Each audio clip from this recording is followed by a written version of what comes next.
안녕하세요. 지금 제주도에 어젯밤에 눈이 내렸습니다. 보시다시피 이제 눈이 덮였는데요.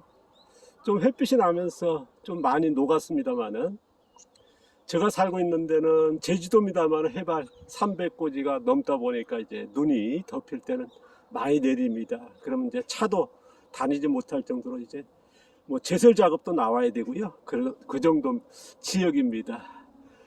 자, 오늘 얘기는요, 바로 전편에 얘기했던 후쿠오카 마사노부 가고치 요시가지의 자연농 다수학, 벼다수학이죠.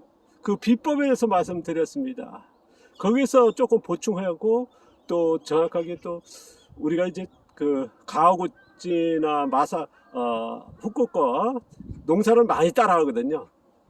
근데 이제 제가 우리나라나 일본이나 가면 정확하게 후쿠오카의 자연농법을 하신다 가서 보면 거리가 멉니다.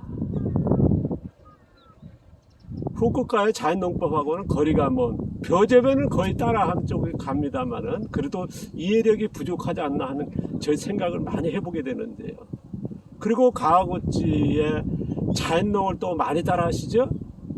거기에서 어떤 그 철학에 대해서는 두 분 다 어떻게 가는지는 알고 있습니다. 하지만은 이제 실제적인 기술에서는 굉장히 큰 차이가 있는데요.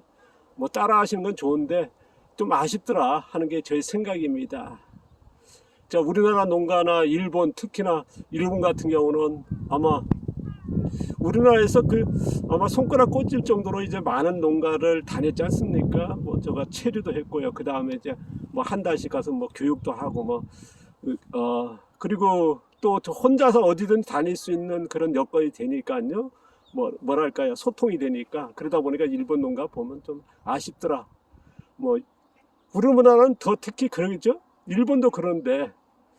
자, 오늘 얘기는요, 가와구치 좀 보충을 해서 말씀을 드리겠습니다. 제가 이제 후쿠오카하고 가와구치 차이는 뭡니까? 이제 씨앗 직파한 것과 그 다음에 부분경은 모종을 했다는 거, 그 다음에 양분에서는 어떻습니까? 후쿠오카는 작물용 비료 개분 넣어서 촉생재배, 단기재배하면서 다수학 올렸다는 거. 가와구치는 어떻습니까? 초생재배, 유기물 멀칭하면서 초생재배와 단기재배 근접한 다수학 생산을 했다는 거. 뭐 화학농, 친환경, 유기농에 버금가는 그 이상의 생산 때문에 이제 세계적으로 알려진 거거든요.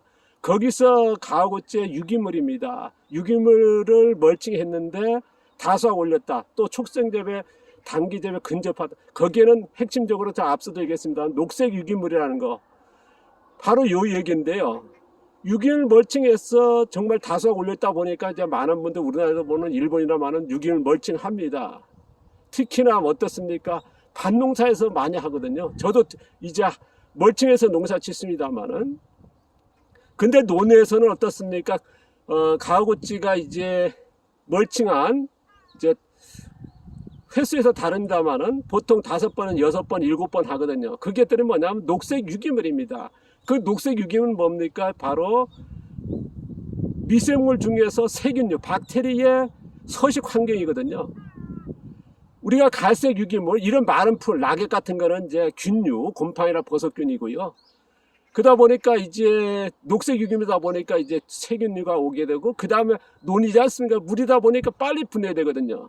그러니까 박테리아가 바로 질소를 생산하는 거거든요. 그러다 보니까 이제 녹색 유기물은 바로 박테리아가 서식되고, 박테리아는 질소를 생산하고, 그러다 보니까 이제 우리가 이제 작물 키우는데 제일 핵심적인 양분이 질소 아닙니까? 그걸 공급되거든요. 그러니까 이거를 정확하게 인지를 못하시고 이제 다른 농사도, 밭농사도 같은 생각을 많이 하세요. 밭농사에서는 녹색 유기물을 멀칭한다는 건 아주 제한적이고, 그리고 또 말라버리고 물이 수분이 적습니다. 그러니까 박테리아 서식이 맞긴 맞습니다만은 천저의 논과 다르게, 논은 어떻습니까? 아까도 얘기했습니다. 물이다 보니까 그런 차이가 있거든요. 그러니까 멀칭해서 녹색과 갈색을 멀칭했다 해서 그게 똑같이 나타나는 거 아니더라는 거. 그래서 이 차이를 알고 아마 밭농사도 멀칭도 접근했으면 좋겠다. 그래서 오늘 추가적으로 저의 생각을 말씀을 드립니다. 감사합니다. 고맙습니다.